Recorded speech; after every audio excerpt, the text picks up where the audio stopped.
Allez, c'est parti, on se retrouve sur le plateau du Grand 7 à Colomiers dans ce décor incroyable qui plante parfaitement bien le décor, puisqu'en effet, nous vous proposons maintenant une conférence sous forme de table ronde que nous avons intitulée « Quels enjeux pour l'avenir de la filière aéronautique ?» Une question qui, j'en suis sûre, vous intéresse tous tant la crise sanitaire a changé la donne. Vu de l'extérieur, on se dit que s'il est un secteur où le monde d'après ne ressemblera pas à celui d'avant, c'est sans doute celui du secteur aéronautique. Bouleversé et malmené par la pandémie du coronavirus, il semble qu'aujourd'hui, l'aéronautique doive se réinventer. Mais est-ce une réalité? Eh bien, en tout cas, ce qui est sûr, c'est qu'en France, comme en Autriche ou en Allemagne, les plans gouvernementaux de soutien à l'aéronautique sont liés à des conditions de décarbonation des avions. Dans ce contexte, eh bien, je vous propose de débattre de l'avenir de la filière aéronautique autour des enjeux environnementaux, sociétaux, économiques et technologiques avec les 4 intervenants qui sont autour de moi aujourd'hui et je les en remercie. Merci de votre présence sur ce plateau. Tout d'abord, Bruno Darboux, bonjour. Vous êtes responsable des équipes ingénierie d'Airbus pour la France. Merci d'être là. Denis Bonnet, vous êtes directeur de l'innovation Thales AVS. À vos côtés, Marc Ivaldi. Bonjour, monsieur Ivaldi. Bonjour. Vous êtes directeur d'études à l'École des hautes études en sciences sociales et professeur à Toulouse School of Economics, plus connu sous le nom de TSE ici à Toulouse.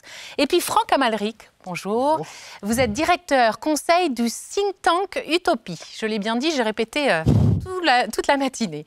Alors, messieurs, d'abord, merci beaucoup d'être avec nous. Évidemment, aujourd'hui, on va aborder une question plus que d'actualité. En tout cas, une thématique qui questionne beaucoup la filière. Quel avenir? Quels sont les enjeux pour la filière dans les mois, les années à venir, puisqu'on va se projeter sur du très long terme?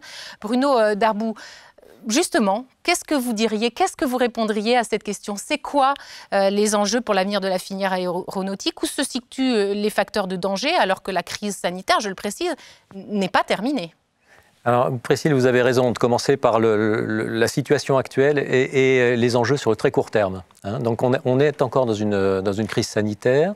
C'est une crise économique pour le transport aérien. C'est une crise industrielle derrière pour ce secteur.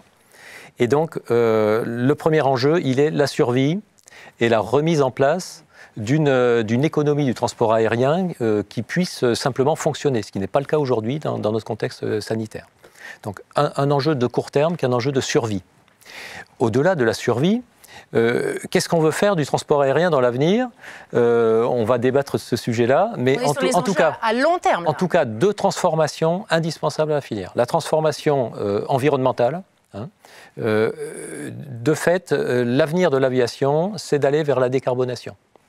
C'est existentiel pour cette filière et pour le transport aérien. Donc, premier enjeu, comment arrive-t-on à une aviation décarbonée? Le deuxième enjeu, c'est une aviation qui reste compétitive. Compétitive au sens où la transition environnementale ne va pas se faire facilement et ne va pas être gratuite. Pour conserver un transport aérien suffisamment vaste et démocratique, il va falloir tailler dans les coûts partout où on peut. D'autre part, sur le volet compétitivité, on a non seulement l'aspect coût à voir, mais l'aspect comment produire de la valeur face à un monde qui est en compétition. Et on a l'émergence d'une compétition côté asiatique, côté chinois, qu'il va falloir regarder de très près. Donc, transition environnementale, enjeux de compétitivité, pour moi, ce sont les deux grands enjeux auxquels on a à faire face dans les 10 à 15 ans qui viennent. Alors, on va faire justement un tour de table sur ces enjeux. Est-ce que vous les partagez, vous 4? Est-ce que vous en voyez d'autres? Je me retourne d'abord vers vous, Denis Bonnet. Alors, d'abord, je dois vous dire quelque chose. Si j'étais jeune ingénieur, je trouve qu'on va rentrer dans une période qui est bénie, parce que je pense que pendant 50 ans, on a limé un modèle, alors qu'on appelle un peu tube and wings, qui sont en fait en gros ces avions qui sont des dérivés du 707, du 737, etc., avec la 320. Et finalement, je pense que quand on regardera l'aéronautique dans 50 ans, elle sera probablement très différente de l'aéronautique d'aujourd'hui, alors que probablement un peu comme les 50 premières années de l'aéronautique, où on est passé de gars qui se jetaient de falaises avec des voiles en tissu, à finalement des modèles qui ont maturé et qui sont devenus les avions qu'on connaît. Donc ça, je pense qu'on est vraiment face à des temps qui sont extraordinaires. Je rejoins complètement Bruno, je pense que l'aéronautique a un vrai enjeu devant elle, qui est sa décarbonation. Je pense qu'il ne faut pas se mentir, on est un peu dans la situation de l'automobile au début des années 2000, hein, c'est-à-dire qu'on sait qu'on a un enjeu devant nous, on doit se prendre en main pour le traiter, ça c'est clair. Alors nous, on a une posture un peu différente d'Airbus, puisqu'évidemment, on est plutôt équipementier, donc on est très à l'écoute de la question de la compétitivité, et de la même façon, on est aussi très à l'écoute de la question de comment finalement les produits qu'on peut développer peuvent contribuer à ces enjeux-là. Je vais donner 2 exemples. Hein.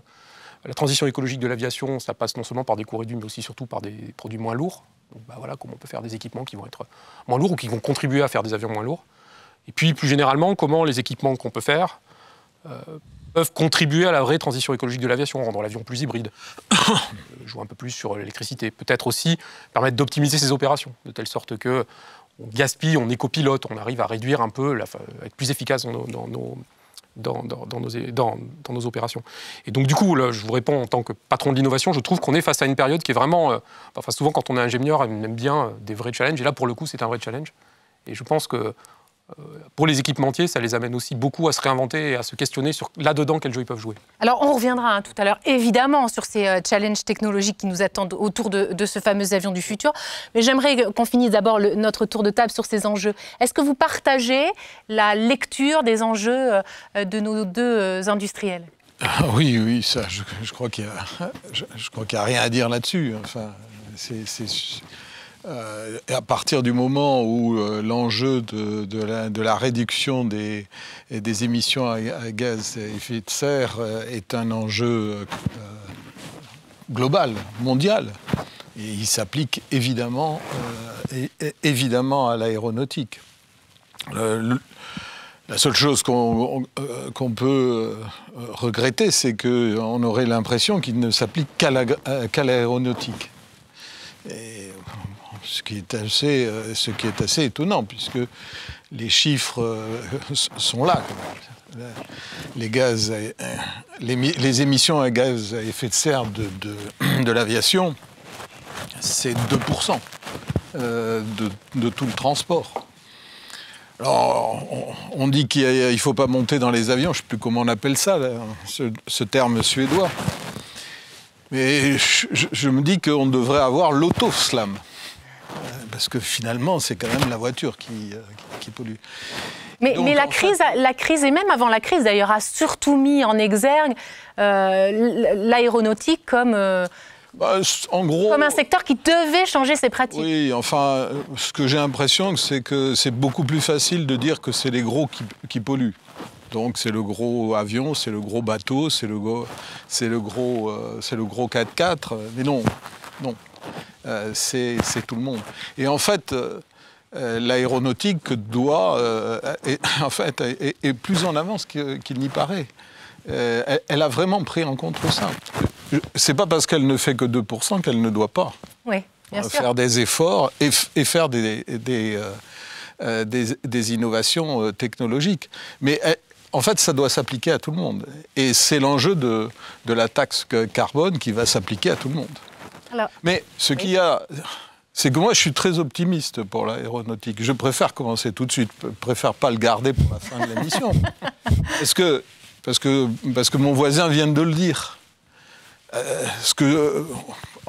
C'est toujours difficile de dire ça. Mais parce que les comparaisons sont très complexes. Mais finalement, la voiture, elle a pris du poids. Elle a grossi. Tandis que l'avion... Enfin, ce qu'il y a dans la tête des ingénieurs, c'est exactement ça, c'est de faire un avion toujours plus léger. Donc, de toute manière, la bataille, elle y est déjà. Elle est engagée et elle est, je dirais, dans leur ADN. Ils vont nous sortir à un moment ou à un autre un avion plus léger. Bah écoutez, on va y revenir effectivement sur cet avion plus léger. En tout cas, je retiens votre optimisme dès le début de cette table ronde et je crois savoir qu'effectivement les gens qui sont autour de la table sont plutôt optimistes aussi. Monsieur Amalric, sur cette question des enjeux, est-ce que vous avez la même analyse que nos autres intervenants? Est-ce que l'enjeu, c'est la décarbonation de l'avion, c'est une aviation plus verte? ou pas? Oui, ou oui. Pas que. Ça, pas que. Voilà, ça c'est un enjeu évident. Je ne vais pas y revenir, c'est assez évident.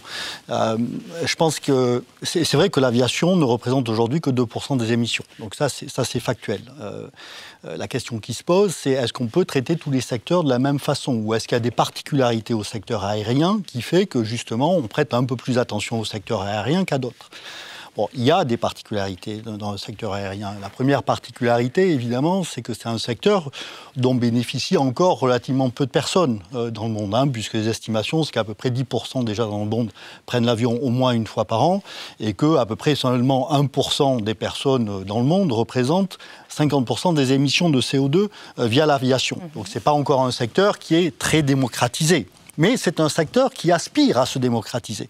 Et c'est ça un peu tout le débat. C'est-à-dire que jusqu'à présent, avant les estimations pré-Covid, c'était que c'est un secteur qui allait croître de 4% par an. Donc c'est quand même un secteur qui affiche un espoir de croissance très important. Et les dernières estimations post-Covid montrent encore des croissances d'ici 2050 à 3,5% par an. D'accord ? Donc ce sont des niveaux de croissance très élevés. Une des troisièmes caractéristiques, c'est qu'évidemment, la technologie de la décarbonation n'existe pas encore aujourd'hui. Donc, il y a un pari sur l'avenir qu'on n'a plus sur d'autres secteurs. Sur le secteur de l'énergie, par exemple, aujourd'hui, on sait très bien que, dans une certaine mesure, les énergies renouvelables peuvent être utilisées pour remplacer les énergies non renouvelables hydrocarbonées.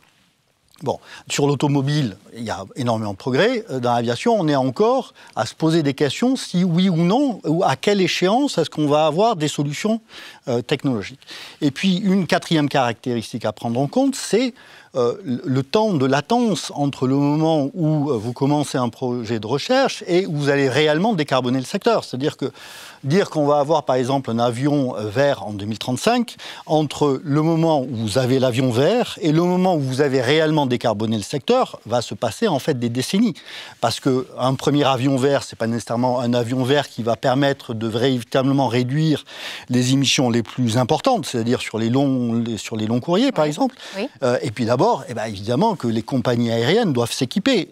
Comme un avion, c'est en gros rentabilisé sur 25 ans, vous voyez qu'il y a un degré de latence long. Donc cette importance de l'investissement sur le long terme rajoute à une particularité sur ce secteur-là. Donc je pense qu'il y a différentes raisons, au-delà des 2%, qu'il y a un peu cette attention particulière qui est donnée au secteur aérien. Voilà. Et puis je rajouterai un dernier élément, oui, c'est évidemment la question de la demande. C'est-à-dire que là, on va beaucoup parler, je pense, de l'offre, de solutions techniques. Se posera quand même aussi la question, par rapport à ces 3,5% de croissance, de savoir est-ce que ces projections de croissance, est-ce qu'elles sont vraiment crédibles, ou est-ce qu'il va y avoir en fait des éléments qui vont faire que la demande qui va se réaliser sera beaucoup moindre que ce qu'on peut imaginer aujourd'hui. Alors, beaucoup de questions, peut-être que je peux vous faire réagir. Monsieur Amalric a planté le décor en posant un certain nombre de questions. On peut parler peut-être de ce long terme et de ce temps dont parlait Monsieur Amalric. Je veux bien rebondir là-dessus, sur les échelles de temps, parce que effectivement, le réchauffement climatique, c'est une course contre la montre. Évidemment, plus on attend et plus on se met en mauvaise posture. Donc le temps est essentiel. Et c'est vrai que dans ce jeu-là, le temps de l'aéronautique est un temps long. Pour les raisons que vous citiez, les raisons de temps de maturation technologique, de développement, de mise sur le marché, renouvellement des flottes, etc. Donc on a cette difficulté à gérer. Notre horizon pour l'aéronautique comme pour des tas d'autres secteurs, c'est quand même 2050. Est-ce qu'on arrive à équilibrer la balance en 2050 ? C'est cette échéance-là qu'on a en ligne de mire. On est donc sur un temps long. On est sur un temps long, mais ça ne veut pas dire qu'on ne va rien faire et qu'il ne faut pas commencer à réduire les budgets de carbone dépensés dès maintenant. Donc on va avoir des mesures graduelles au fil du temps. Sur la base des machines qui existent aujourd'hui, on a des mesures simples à prendre, du genre renouvelons les flottes d'aujourd'hui, c'est-à-dire sortons des opérations les avions de la génération d'avant ou de la génération encore d'avant, et mettons en opération les avions de la dernière génération. D'accord. En faisant ça, on réduit notre consommation de carbone de manière significative. D'accord. Puisqu'une nouvelle génération amène 15 à 20% par rapport à la génération d'avant. Donc il y a une réponse qui peut être relativement rapide. Voilà, dans un renouvellement des premier flottes. réponse. Alors ça demande de l'investissement, ça demande, mais c'est des réponses court terme par rapport à ce qu'on sait faire sur un nouvel avion. Ok. Également à court terme, on a des mesures qui sont pas très glorieuses, mais qui néanmoins sont en train de se mettre en place de compensation carbone, tout simplement. Et de dire que le carbone émis dans l'aviation est compensé par de la recarbonation ailleurs. C'est le court terme. À échéance d'une année à 5 ans, hein, je dirais, ce genre de choses. À un peu plus long terme, on a l'émergence des carburants alternatifs. Les carburants alternatifs à base de biomasse ou carburants de synthèse, aujourd'hui c'est la biomasse qu'on sait faire. Là aussi, on a un potentiel de réduire notre budget carbone en consommant du biocarburant plutôt que du carburant issu du pétrole. Là, le problème, il n'est pas à bord de l'avion, il est dans la capacité du transport aérien d'approvisionner des carburants alternatifs qui n'existent pas aujourd'hui en masse en termes d'offres. Et puis ensuite, on a bien sûr à mettre sur le marché une nouvelle génération de machines. Et cette nouvelle génération de machines, tant qu'à faire, il faudra qu'elle soit hyper performante au sens de la masse, de l'aérodynamique, donc qu'elle soit frugale, et puis qu'elle consomme des sources d'énergie décarbonées. Voilà. Ça, c'est la troisième échéance, et c'est celle qui va nous amener, on l'espère, en 2035, par la mise sur le marché d'avions très innovants, déployés dans les flottes à 2050. Monsieur Bonnet, vous voulez réagir, vous aussi ? Alors absolument, il y a peut-être un point complémentaire qu'a pas cité Bruno, hein, c'est que de la même façon que dans l'automobile, une voiture peut être frugale si son conducteur ne l'est pas, il le devient beaucoup moins. L'aviation, c'est la même chose, c'est-à-dire que je pense qu'il faut qu'on arrive à trouver des façons d'opérer les avions qui soient plus éco-responsables. Je vous donne juste un exemple, hein, quand un avion descend, on peut essayer de le faire descendre. Alors, en vol plané, alors ça paraît un peu spectaculaire, mais c'est une réalité. Hein, c'est-à-dire finalement, c'est complètement absurde quand un avion descend de lui demander de refaire des paliers et donc de régénérer de l'énergie. Et donc il y a un gros travail de collaboration entre les gens qui gèrent le trafic aérien et les compagnies aériennes pour arriver à ce que chaque vol puisse exécuter une trajectoire la plus éco-responsable possible. Et on sait là encore que sur le CO2, il y a une marge d'une dizaine de %.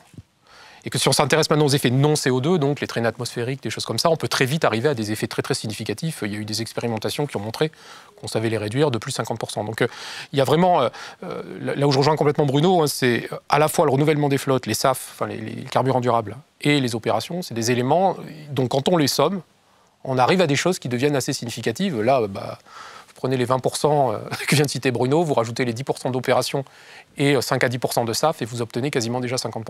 Donc c'est des choses qui peuvent arriver. Il y a une question en tant que qui va se poser autour du régulateur, c'est-à-dire que comment on rend économiquement viable des mesures éco-responsables, puisqu'effectivement, par exemple, les carburants durables sont plus chers. Peut-être que l'avion plus éco-responsable sera aussi plus cher. Et il faut que le législateur crée les conditions. Et alors, en tant que patron de l'innovation, je dis toujours à mes chefs, vous inquiétez pas, on trouvera toujours un marché pour des solutions éco-responsables, parce qu'une société qui ne sait pas rendre des comportements éco-responsables économiquement viables, c'est une société qui n'est pas réellement engagée dans la transition.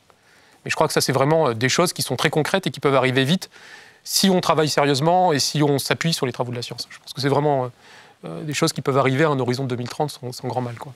Je suis à l'affût des réactions des uns et des autres. N'hésitez pas à faire une remarque, monsieur Ivaldi. Ben là, je pense qu'il y a deux aspects économiques qui sont posés par les ingénieurs. Le premier, c'est il faut que ça soit que ces coûts soient d'une certaine manière rentables. Là, la solution, elle va être, il n'y en a qu'une que l'on sait. Il faut taxer la pollution.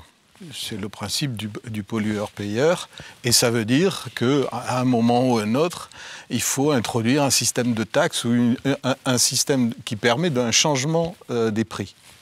Alors il y a plusieurs systèmes. il y a taxer, il y a aussi les systèmes de droits pollués. Finalement, le marché des droits pollués en Europe ne concerne pas toutes les industries, mais commence à bien marcher. Le prix est en train de monter.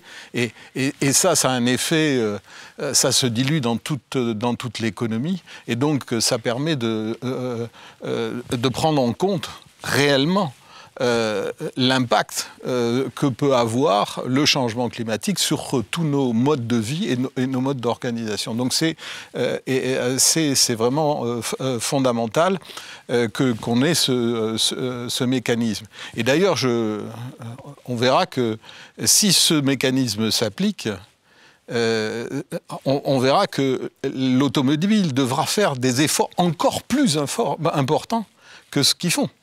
En tout cas, la transition vers la voiture propre sera encore plus forte. Je tiens à revenir à ça parce que si on veut financer des innovations dans l'aéronautique, il faut faire un bon usage de l'argent public.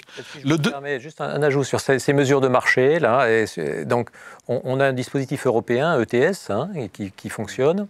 Encore mieux, on a un système mondial qui a été adopté à l'OSCI, qui nous permet d'avoir un niveau équivalent de charge sur l'ensemble des opérateurs sur la planète, système Corsia. Tout à fait. Et ça, c'est fondamental dans le monde de l'aéronautique, parce que le local, regarder ce qui se passe en région, en France, en Europe, ça ne suffit pas. On aura une aéronautique c'est très important de le vertueuse si elle est mondiale. Oui. C'est très important de le rappeler, parce que c'est une des rares industries, sinon la seule, à le faire. Donc il faut en tenir compte. Je rajouterais qu'il faudrait aller beaucoup plus loin, parce que l'aéronautique et en fait le transport aérien aurait dû anticiper les épidémies. Ça fait un certain nombre d'années que le transport aérien est impacté, et aurait dû se prémunir d'une certaine façon, aurait dû s'assurer contre le risque épidémique. Alors, le deuxième point, c'est pour revenir sur ce qu'a dit... Les propos de M. Amalric. C'est les propos de M. Amalric, parce que, évidemment, on voit qu'il y a des solutions à très court terme qui peuvent faire baisser les émissions de CO2 de l'aérien. Meilleure utilisation des aéroports, des avions qui existent déjà.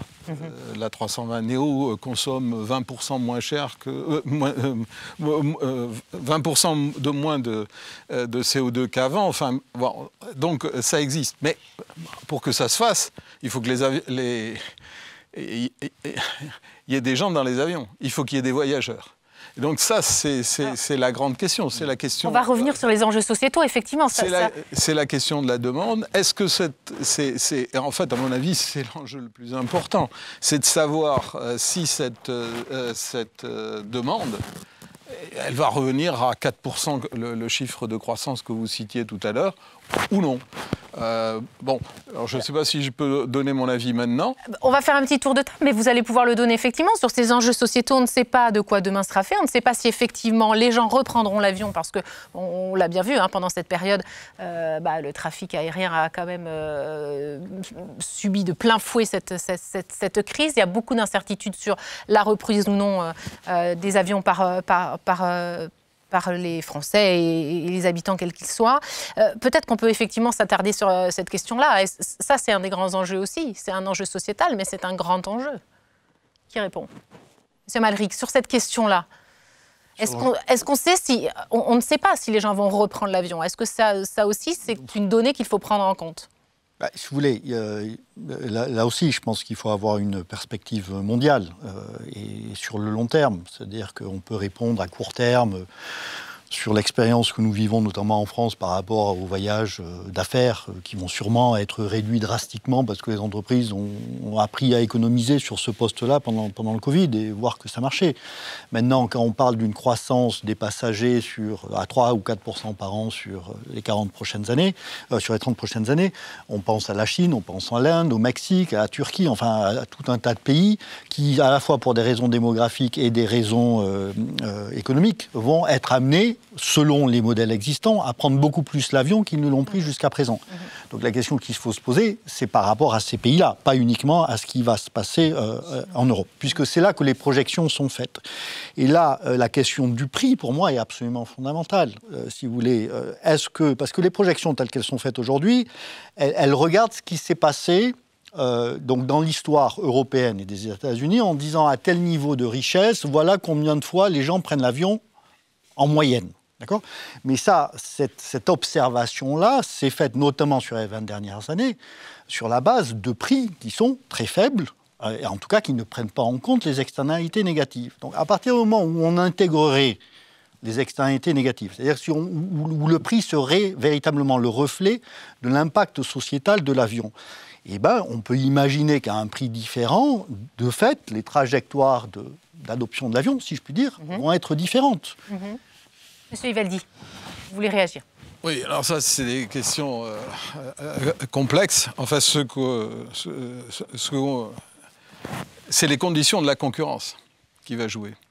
En fait, là, bon, alors est-ce que les compagnies aériennes n'ont plus de marge sur leur marge? C'est ça qui va se jouer.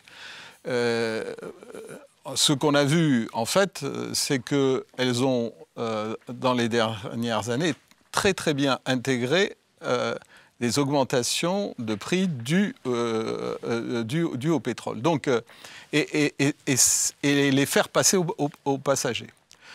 Donc, alors je ne sais pas si ça continuera. Ce qui est certain, c'est qu'en tout cas, aussi, évidemment, le prix est important, mais avant que l'effet d'un prix à 100 € la tonne de CO2 arrive, on en a encore une marge de manœuvre. Ce qui très certainement va arriver, c'est une bagarre assez importante entre les compagnies aériennes et va se réaliser, et on le voit très vite dans les pays, c'est qu'il y a une épargne considérable qui s'est accumulée. Et la demande de tourisme, la demande de voyage va rester extrêmement forte. Il n'y a pas beaucoup de... Alors, donc ce qu'il va falloir faire évoluer, c'est quoi? C'est le trafic, j'allais dire, interne, entre guillemets? On va certainement aller vers une transformation, à mon avis, la plus grosse transformation qui va avoir lieu dans ce système, c'est les compagnies aériennes. Alors que le modèle qui va surgir, qui va prendre de l'importance, c'est le modèle low cost. Le grand enjeu, oui, à mon avis, et qui est très important, parce que c'est quand même ces compagnies qui achètent les avions. C'est qu'on va aller vers c'est le déplacement des compagnies de type, je dirais, nationales. Oui. Voilà, qui vont devoir se transformer en low cost. C'est, à mon avis, le grand enjeu pour les 3 ou 4 prochaines années. Si ça ne se fait pas, et en tout cas, ça va se faire, et c'est là qu'il va y avoir un petit peu de casse. Alors, est-ce que vous ne croyez pas, pardon, et parce que ça a été évoqué ce matin, je me permets d'y revenir, est-ce que vous croyez, les uns et les autres, au développement de ce qu'on pourrait appeler une aviation taxi sur le plan national, qui pourrait faire de petit aéroport en petit aéroport, et donc une transformation évidemment des avions, hein. On travaillerait avec des plus petits avions, Monsieur Darboux par exemple. Alors, ou pas, hein. Comment vous le voyez, vous, le marché? Un peu sceptique sur un développement de l'aviation, je dirais, court courrier, oui, dans une zone européenne déjà très dense en termes d'infrastructures, et aériennes et terrestres. D'accord. Donc, objectivement, dans cette région du monde, on n'a pas de disruption, on ne s'attend pas à des disruptions majeures. En tout cas, moi, je n'ai pas ça sur mon radar. Oui. Il y a d'autres régions du monde où, par contre, il y a des nouveaux besoins à satisfaire, des populations qui accèdent à une capacité à se déplacer qu'ils n'avaient pas auparavant. D'accord. Et puis, des infrastructures qui n'existent simplement pas. et où l'aviation est une réponse assez naturelle, assez spontanée à tout un tas de besoins de déplacements économiques, familiaux, touristiques, sur tous les rayons d'action possibles. Pas cher. Et cette nouvelle donne, elle se concrétise... Et pas cher. Pas cher. Et donc cette nouvelle donne, elle se concrétise comment, par exemple Écoutez, cette nouvelle donne, ce qui est sûr, c'est qu'on va essayer de l'adresser avec des solutions décarbonées, parce que on n'a pas le choix, c'est ça qu'il faut qu'on fasse.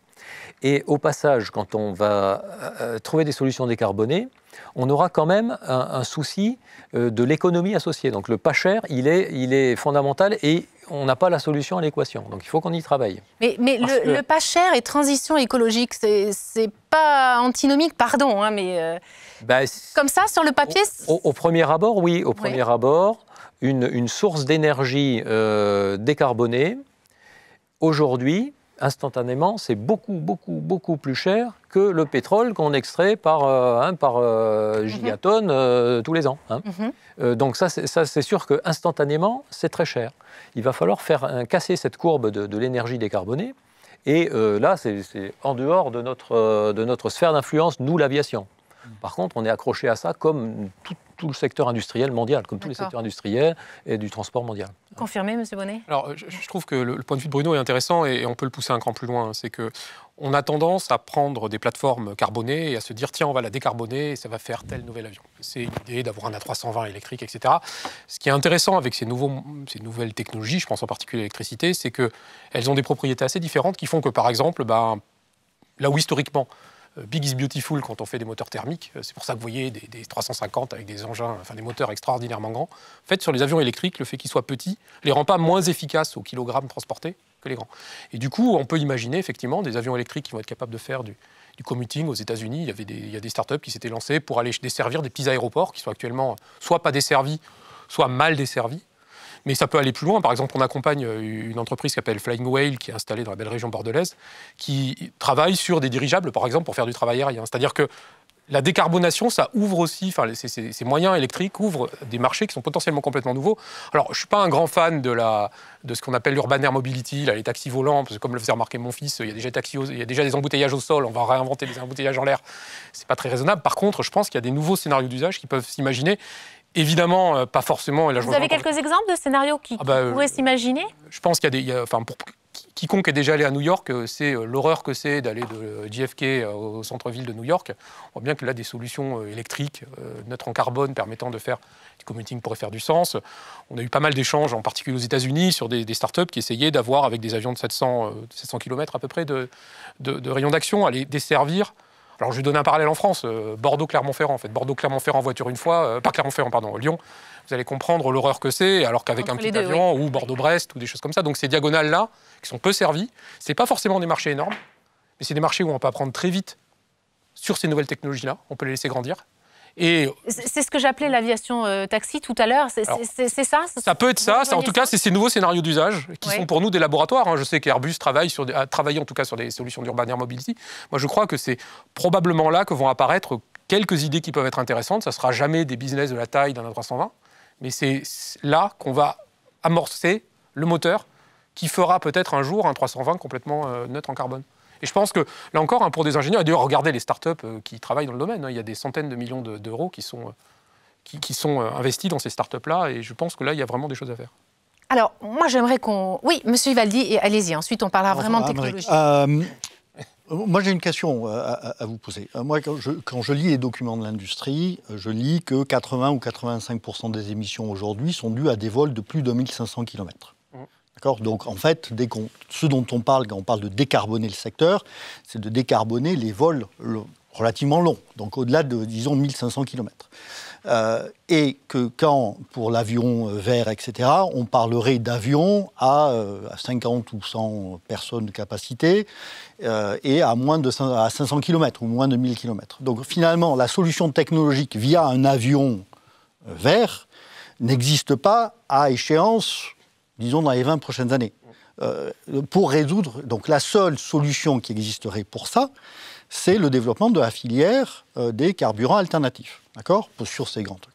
Et là, se pose évidemment, fondamentalement, la question économique, c'est qui va payer le développement de ces filières-là, et à quel coût est-ce que ces carburants vont arriver chez le pétrolier? Enfin, à quel coût? Chez le pétrolier, chez la compagnie aérienne, à quel coût est-ce qu'elle va pouvoir les acheter? Parce que finalement, c'est la seule possibilité aujourd'hui, en tout cas dans ce que vous écrivez, dans ce que les compagnies écrivent, c'est que la seule solution, enfin, dépend quand même énormément de ces carburants alternatifs. Et donc, on revient sur la question économique, parce qu'il y a des solutions techniques à tout. La question, c'est est-ce qu'elles sont économiquement viables?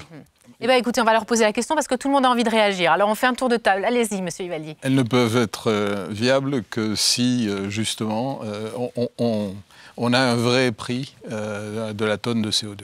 Et c'est là que apparaîtra ces nouvelles énergies. Je ne suis pas tout à fait d'accord sur ce que vous dites, que c'est uniquement le problème du long terme, de longue distance. En fait, il y a beaucoup de pollution en Europe due à l'avion parce qu'il y a beaucoup de trafic. Et c'est justement sur ces zones-là où on aura besoin d'avoir beaucoup d'avions, donc des petits avions. Enfin, je sens quand même dans la stratégie d'Airbus qu'on regarde des petits avions, à la fois d'ailleurs sur le long range, puisqu'il y a la 320 X, je ne sais plus combien, là, et d'autre part, le plus récent à 200 quelque chose qui va permettre des liaisons. D'ailleurs, aidé par les décisions, parce que pour faire justement Bordeaux-Lyon, pour faire Bordeaux-Rennes maintenant, il vaut mieux avoir un petit avion. Puisque de toute manière, on ne peut plus prendre le train à moins de 2h30. Ce qui va se passer, c'est que justement, ce type de mesure va faire accroître la demande de petits avions. Donc, alors je ne sais pas si c'est des taxis. Oui, je les ai appelés comme ça, c'est peut-être pas la bonne... Mais l'idée, c'était ces courtes distances. Mais effectivement, les courtes distances, aussi sur les grandes métropoles, avec différents types de mobilité aérienne, je pense que ça va se développer aussi. Alors, j'aimerais bien entendre M. Darboux sur ces questions. Bon, oui, les business models peuvent évoluer. Oui, les segments de marché peuvent évoluer. Si on reste quand même sur ce qui existe aujourd'hui, le segment du moyen courrier fait en gros 50% du marché et en volume d'émissions de CO2, ça fait à peu près 50%. Les longs courriers font les 50 autres %. Donc on est sur, effectivement, pour ce qui est des longs courriers, on ne voit pas de solution disruptive du type avion à hydrogène à un horizon raisonnable, donc en dehors de l'échelle du déploiement 2050. Clair. Donc on a un enjeu de trouver des carburants alternatifs pour le segment du long courrier. Très clair. Avec ce que vous dites sur le prix du litre de kéro synthétique, là, hein, voilà. C'est encore comment on va l'appeler, oui. Voilà, et donc l'équilibre économique du long courrier. Ceci dit, le long courrier, il a un intérêt quand même vital pour la planète, il faut le reconnaître, donc il va falloir trouver une solution pour le long courrier quand même. Hein. Je viens sur le segment du moyen courrier, avec des ranges qui sont entre 1000 km et 4000 km, grosso modo. Ce segment-là, on est en train de travailler d'arrache-pied, hein, avec le soutien des gouvernements, avec le soutien quand même européen, hein, avec le soutien des régions aussi, à trouver des solutions disruptives à base d'hydrogène. On n'est pas sûr que ça marche, mais si ça marche quand même, on a bien en vue d'adresser une palette de solutions de modules qui vont du commuteur, alors avion taxi, j'en sais rien, mais enfin en tout cas avion régional, mais aussi le remplaçant de la 320. Hein. Donc on se dit qu'on a quand même la capacité à faire tout le segment du moyen courrier, potentiellement avec des technologies vertes au sens de l'avion vert, tel qu'on a pu le voir un peu dans les médias. Donc avec des capacités de 150-200 personnes par avion. Absolument, absolument. Et des rayons d'action qui sont peut-être pas tout à fait les rayons d'action du 320 XLR. Okay. D'accord, mais qui sont suffisantes pour couvrir une grosse partie du marché. Alors, on a vu les enjeux, on a tâté un peu le terrain sur les marchés, comment les choses pourraient se dessiner. Je voudrais qu'on revienne quand même sur les challenges technologiques autour de cet avion du futur. On l'a bien compris, cet avion de demain, eh bien, il sera décarboné, ou en tout cas, il devra l'être, c'est une obligation. Où en est-on de cet avion décarboné, très précisément? Et je me retourne vers vous, Bruno Darboux, même si, Denis Bonnet, j'attends quelques informations de votre part aussi. Alors, dites-nous tout. Ça bouillonne beaucoup, donc si vous voulez, n'attendez pas à ce que je vous sorte le plan. Là, et, on a publié des jolies photos qui sont des concepts et sur lesquels on travaille avec méthode, donc avec une série d'options qui sont en train d'être creusées par les ingénieurs. On a des points de décision, on va resserrer les possibilités suivant ce que nous disent les résultats des études, et puis suivant la maturité des technologies qu'on veut mettre en œuvre.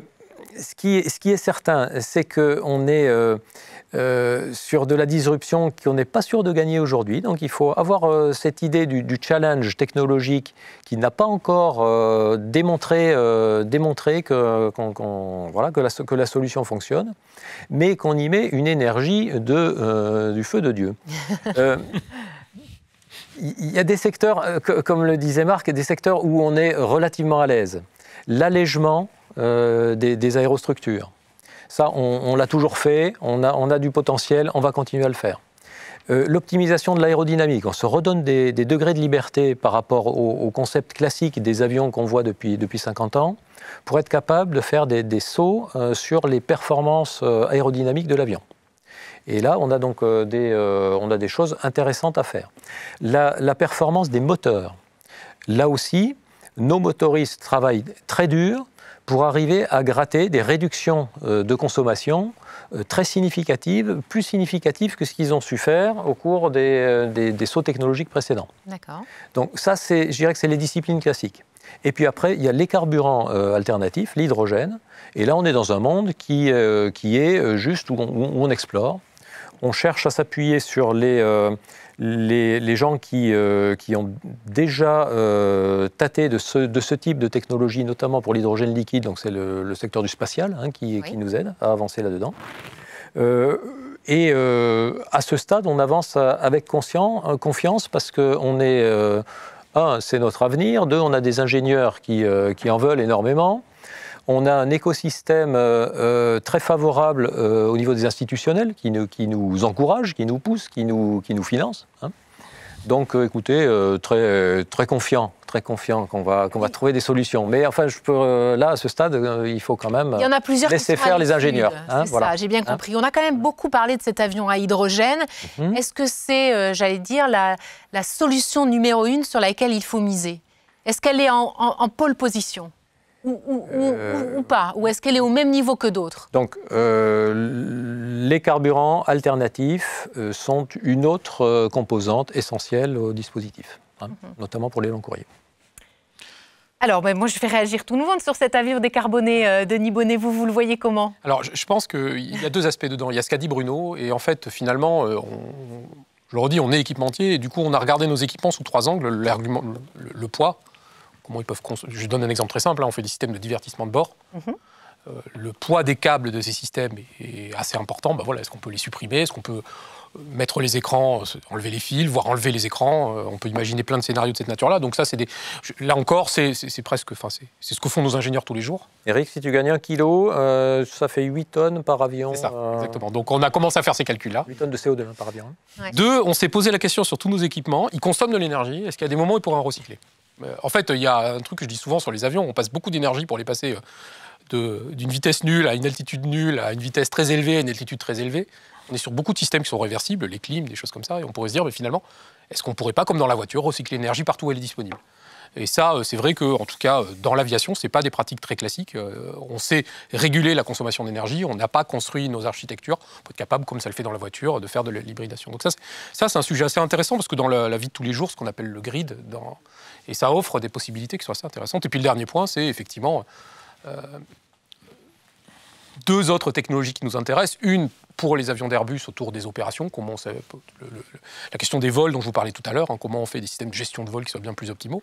Puis maintenant, si on s'intéresse à l'autre bout du marché, celui dont vous parliez, que vous appelez les taxis volants, en fait, ce qui est intéressant avec peut-être. Non, mais moi j'aime bien le terme, je trouve ça intéressant. J'ai utilisé ce terme peut-être à tort, excusez-moi. Dans l'équation du taxi volant, il y a un truc qui est intéressant, c'est que finalement, assez vite, on se rend compte que pour que l'économie du taxi volant marche au sens des volumes de trajets qu'il faut, va se poser assez vite la question d'est-ce qu'on met un pilote à bord ou pas, et quel rôle on donne à ce pilote-là. Et du coup, ça tire des technologies qu'on retrouve aussi dans l'automobile, dans les voitures autonomes. Et donc, il y a tout un thème dont on n'a pas beaucoup parlé, mais qui, dans ce domaine-là, est vachement intéressant, qui est autour de l'autonomie, et donc pour nous, équipementiers, des senseurs qui permettent de faire voler un avion tout seul, des architectures qui vont permettre de s'assurer qu'on va arriver à bon port dans des conditions de sécurité au moins équivalentes à celles d'un Airbus.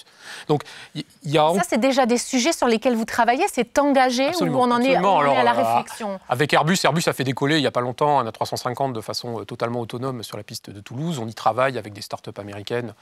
On essaie de tester des systèmes de décollage et d'atterrissage automatique. Donc, c'est des choses auxquelles on travaille beaucoup. On n'a pas parlé des drones, mais c'est un domaine aussi qui est en pleine croissance de l'aérien et qui propose de nouveaux scénarios d'usage qui ne se substituent pas à l'aérien, mais qui se proposent d'autres choses. Et là encore, je pense qu'il y a énormément de choses à faire dans ce domaine-là. Et je pense que s'il y a une chose dont je pense qu'il faut que la filière prenne conscience, c'est qu'il n'y a pas que le 320 dans la vie. En tout cas, il n'y a pas que le 350, surtout, parce que finalement, l'Airbus A350, comme l'a dit assez justement Bruno, sera probablement une des dernières plateformes à se décarboner totalement parce que c'est la plus difficile. Mais à l'inverse, il y a peut-être plein de marchés de niche. La 320 XLR, c'est un exemple magnifique. C'est un avion que personne n'avait imaginé qui trouverait autant de traction marché parce que finalement, c'est un avion qui est économiquement et écologiquement très très viable. Et on peut imaginer comme ça de nouvelles plateformes qui vont émerger pour de nouveaux usages. Je citais Flying Whales, c'est des dirigeables qui sont là pour faire du travail forestier. Scénario d'usage assez étonnant, quoi, et qui profitent de la stabilité du dirigeable pour permettre d'aller chercher des troncs dans des endroits où personne ne peut accéder. C'est des nouveaux marchés, et peut-être qu'effectivement, s'il y a un message à faire passer à la filière aéronautique, c'est de s'intéresser peut-être à ces scénarios-là, qui sont des scénarios moins classiques, mais peut-être qui peuvent amener aussi des relais de croissance, ou peut-être plus de disruption, et qui peuvent amener à Airbus des solutions beaucoup plus compétitives.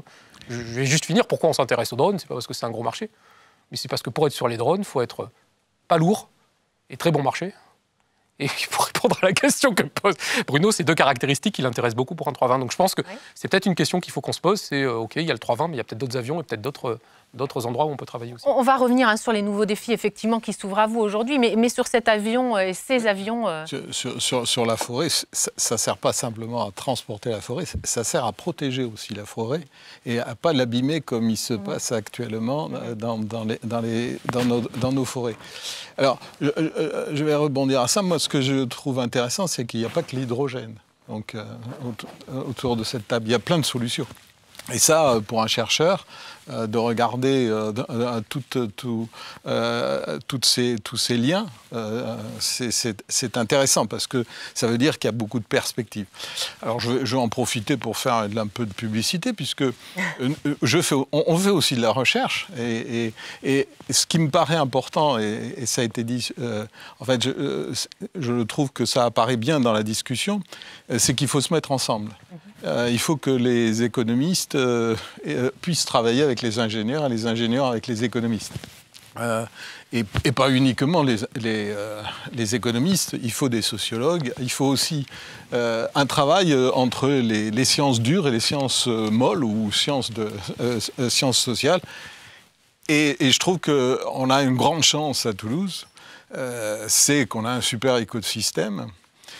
Et c'est ce qu'on est en train de faire. Donc un certain nombre de centres de recherche qui sont à Toulouse se sont réunis pour réfléchir à ce que va être l'aviation durable.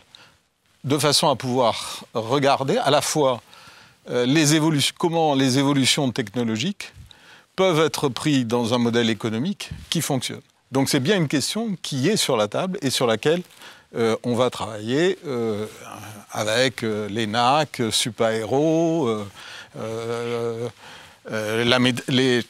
les chercheurs de la météo, tout ce qui fait la richesse d'ailleurs de ce monde toulousain de la recherche. Ce que j'entends, c'est que cet avion, il sera peut-être à hydrogène, peut-être pas, en tout cas qu'il y a plein d'autres solutions, qu'on y travaille. Et ce que je retiens également, et c'est peut-être là-dessus maintenant qu'il faut qu'on parte, c'est les nouveaux défis qui s'offrent à vous. Est-ce que finalement, ces nouveaux défis qui s'offrent à cette filière, alors ils ne sont pas forcément issus de cette crise, même si elle les a accélérés, hein, on en parlait déjà en amont, mais est-ce que ce n'est pas finalement une formidable, alors pas page blanche, puisqu'il y a beaucoup de choses qui existent, mais j'imagine, vous me disiez, hein, Denis, quand on a préparé cette table ronde, nous, on est des ingénieurs et ce qu'on adore, c'est les défis. Bon, ben là, pour le coup, il y en a, quoi. Ah oui, ça c'est évident. Il y en a à relever. Il y en a, et une des vraies difficultés qu'on a en tant que filière, c'est d'arriver à se réinventer. Effectivement, je discutais avec un collègue de chez Renault qui travaillait sur le moteur électrique. Un moteur électrique, ça n'a pas de carburateur. Donc le gars qui faisait des carburateurs, il va falloir qu'il invente un nouveau rôle. Et pour nous, je donnais l'exemple de la smart grid à bord d'un avion. Oui. Ça veut dire qu'on a de l'intelligence dans la gestion de l'énergie. Traditionnellement, chez nous, c'est des gars qui font des bobines électriques qui se frottent. C'est plutôt des métiers qui sont tirés par la mécanique. Là, il va falloir mettre de l'informatique.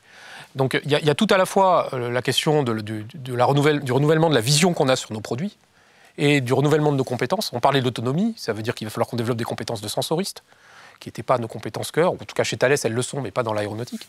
Donc, le vrai défi pour nous, c'est pas tant les technologies qui sont devant nous, mais c'est plutôt la capacité à nous transformer pour être capable de faire ces choses-là. Et c'est vrai que je vous cache pas que je pense que le défi chez nous, il tourne beaucoup autour de comment on fait de cette immense opportunité l'occasion de transformer durablement nos entreprises pour qu'elles soient capables de l'affronter. Et c'est paradoxalement beaucoup plus dur que la question stricte des technologies. Et alors, Denis parle des ingénieurs qui ont les yeux qui brillent, c'est bien. Moi, j'aimerais parler des industriels.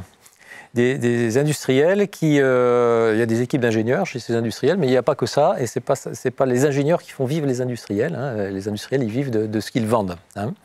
Et donc, les industriels, face à de l'aviation, je l'ai dit, ils sont en mode survie et donc ils ont le très court terme à assurer. Bien sûr. Et il faut vraiment s'assurer qu'on est très précautionné, qu'on ne casse pas un système qui a montré qu'il savait être performant, mais qui est très, très endommagé aujourd'hui. Donc, le maintenir à flot. Premier point.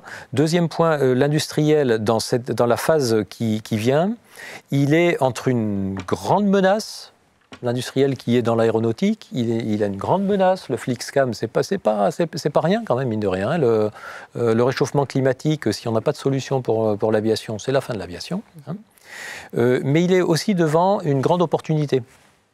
En particulier en Europe, on a vraiment pris le mode pionnier sur ce sujet de l'aviation décarbonée. Et on a une carte à jouer pour être vraiment les premiers à offrir des solutions pour une aviation durable. Et ce n'est pas juste pour faire plaisir à la planète, c'est parce qu'on n'a pas le choix, il faut le faire, mais qu'en plus, c'est une opportunité de développement économique. Et qu'il faut absolument saisir.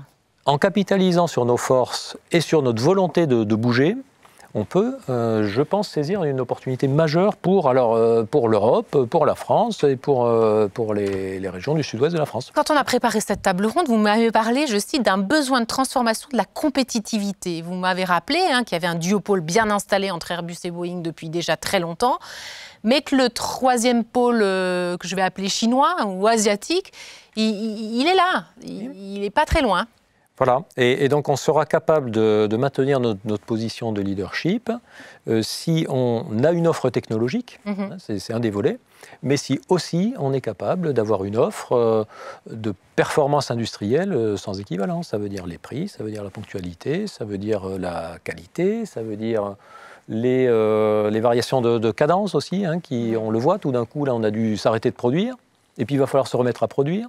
C'est pas facile pour un système industriel comme le nôtre.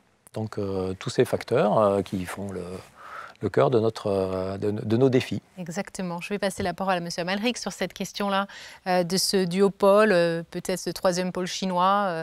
Est-ce qu'il faut aussi envisager cette question de la transition énergétique comme un défi à relever et, dans ce trio, j'allais dire, qui s'installe ? Il y a un problème de gouvernance mondiale autour du climat qui est évident. C'est-à-dire que là, on parle quand même d'investissements massifs pour développer cette technologie, qui est en partie soutenue quand même par des États, qui, a priori, pour mettre au point de nouveaux avions, mais si en face, notamment dans les marchés qui vont être les marchés de croissance du futur, et finalement, les États ne veulent pas soutenir cet effort-là au nom du climat, voilà. Nous, on va peut-être avoir de très beaux avions, mais si ces pays-là ne vont pas jouer par les mêmes règles, et c'était le cas, enfin, on peut parler de la Chine, de l'Inde, mais enfin, on parlait des États-Unis il y a à peine 6 mois, ça aurait été le cas pour les États-Unis aussi. Voilà, donc il y a un vrai problème autour de ces sujets-là, de gouvernance mondiale, autour du climat, et de s'assurer que chacun va faire son propre effort. Et c'est vrai que pour une industrie comme celle-ci, c'est quand même très dépendant de ça. C'est très dépendant, on en discutait tout à l'heure, c'est très dépendant aussi au niveau européen de se mettre d'accord sur des règles. Et notamment sur des règles possiblement d'imposition de nouvelles taxes, etc. Donc il y a une vraie volonté politique. Tout ça, les industriels ont la raison. Eux, ils assument complètement, en tout cas ce qu'on entend aujourd'hui, mais ce qu'on peut lire, c'est qu'ils assument la responsabilité du développement technologique, de mettre des efforts significatifs dans la R&D orientés vers l'avion vert. Bon. Mais on voit bien que s'il n'y a pas également un discours sociétal, une volonté politique de mettre en place les conditions pour un avion décarboné, tout ça, ça risque d'être des grands efforts qui ne trouveront pas leur marché derrière, ce qui serait quand même tout à fait dommage. Donc il y a une complémentarité entre les efforts, toute la R&D technologique, et un débat qui, malheureusement, encore peine à se développer sur la place de l'aérien dans nos vies, tout simplement. De dire, est-ce que c'est normal d'aller passer son week-end à New York pour faire du shopping et revenir? Est-ce que c'est normal que certaines personnes prennent l'avion comme d'autres prennent le métro? Bon, donc il y a et même pour faire le lien avec les discussions, par exemple, sur la réduction du poids de l'avion, il y a des débats également sur, par exemple, est-ce qu'on devrait encore continuer à avoir des premières classes et des business class qui sont plus lourdes, qui prennent plus d'espace par passager. Donc même là, vous reliez, il y a le lien toujours systématique avec les questions sociétales sur l'utilisation de l'avion. Et ça, c'est un débat que les industriels eux-mêmes ne peuvent pas nourrir. C'est un débat qui doit être porté par l'ensemble des parties prenantes et qui doit déboucher sur des décisions politiques qui vont venir compléter les efforts qui sont faits par les industriels eux-mêmes. C'est très clair. Alors, je voudrais qu'on termine par un mot de conclusion optimiste, puisque M. Ivaldi, il était dès le début de cette table ronde, on va finir là-dessus. Moi, ce que je retiens de cette table ronde, c'est que l'avion soit décarboné ou pas, en tout cas qu'il soit... il sera forcément décarboné à courte ou à longue échéance. L'avion décarboné restera un avion, quoi qu'il arrive. Et il y aura du boulot pour tout le monde, on peut le dire comme ça ou pas. On peut rassurer la supply chain ou pas, qui est inquiète par rapport à ces défis. Il y aura du boulot pour tous ceux qui auront réussi à prendre le virage. Voilà. Et donc, c'est là qu'il est important qu'on discute et qu'on s'aligne pour prendre le bon virage ensemble. Oui. Je crois que ça nous a réveillés. On s'était un peu endormis sur nos lauriers. Et que ça nous a réveillés, que ça nous fait avancer. Je pense que ça permet une réflexion qu'il n'y avait pas eu depuis un certain temps dans cette industrie. Et je pense que c'est très utile. En lien avec, évidemment, des éléments beaucoup plus globaux sur comment on va articuler les différents éléments. La solution, malheureusement, elle est quand même effectivement qu'il y a un problème de gouvernance globale. Il faudra un jour qu'une COP21 arrive à décider et on n'y coupera pas. Et on n'y coupera pas et ça devra s'appliquer où on fait des bourses mondiales d'échange de CO2, de taxes, où on met en place une taxe de CO2, sinon il n'y aura pas de solution. Ce n'est pas comme ça. On peut considérer que les gens font des efforts par eux-mêmes et sont bienveillants à ne pas prendre les modes les plus polluants. Mais si on veut vraiment faire changer la situation, il faudra mettre en place un système. Et il n'y a pas mieux que le système de prix. Et donc, utiliser ce qu'on sait en économie, c'est que la meilleure taxation, c'est la taxation du pollueur-payeur. Et il faudra y arriver. Ça sera un peu dur, probablement. mais on n'y coupera pas. C'est pas. En revanche, je suis tout à fait certain que le système aéronautique est résilient et qu'il aura la capacité de retrouver des capacités de croissance très fortes si on est capable justement de prendre en compte ces coûts environnementaux. Denis Bonnet? Alors, je crois qu'il y a un point important aussi, hein, cette histoire des taxes, évidemment que c'est un élément. Et une question, c'est qu'est-ce qu'on va faire de ces taxes aussi. Et comme vous le disiez très justement, hein, la transformation auquel on se prépare est une transformation qu'on n'a pas vécue dans l'aéronautique depuis une trentaine d'années et qui va réclamer, qu'on le veuille ou non, à la fois de la part des industriels et des pouvoirs publics, des investissements très très significatifs, probablement largement au-delà de ce qu'on a connu dans le passé. Alors, l'État français a fait un effort considérable dans le contexte du plan de relance. Je pense qu'on peut saluer. Je pense qu'il n'existe pas dans le monde de plans de taille et d'ampleur équivalente. La question qui va se poser, c'est effectivement comment on arrive à créer une boucle vertueuse pour que des systèmes de taxes viennent réalimenter ce que vous disiez tout à l'heure sur les SAF. Hein, comment on va réalimenter une boucle qui va être capable de générer la R&D, qui va rendre ces produits disponibles sur le marché. Parce que le tout n'est pas seulement de les faire au bon prix, c'est déjà de les faire. Et pour l'instant, cet avion à hydrogène dont parle Bruno, il y a des milliards d'euros à mettre sur la table pour qu'il devienne une réalité. Et c'est vrai que là, peut-être qu'il y a un modèle européen à inventer où cette boucle de taxation vient nourrir la transformation du modèle. Et je pense que ça, c'est quelque chose qu'on voit déjà avec le CORAC, mais qui peut perdurer et qui peut devenir un vrai avantage pour l'Europe. Alors, on pourrait évidemment en débattre encore des heures. Merci beaucoup. Une dernière question pour vous, Bruno Darboux, en forme de conclusion. Je rappelle que vous êtes responsable des équipes ingénierie d'Airbus pour la France. Est-ce qu'on peut dire que les pionniers avaient de nombreux défis à relever, qu'ils l'ont fait avec brio? On en est là aujourd'hui. Est-ce qu'aujourd'hui, c'est une nouvelle ère pour de nouveaux pionniers qui s'ouvrent?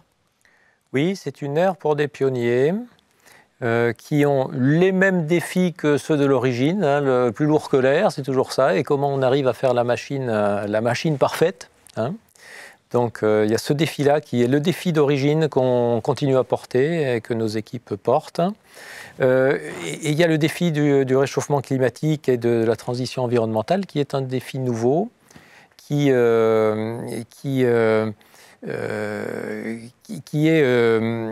veux dire, on est pleinement concentré dessus, on a des pistes, on trouvera les pistes. Il faut transformer, je le disais, ce moteur d'ingénieur en une réussite industrielle. Et je pense qu'on a évoqué pas mal de volets de l'affaire, de la réussite industrielle, au sens des équilibres économiques, des taxes, de la concurrence.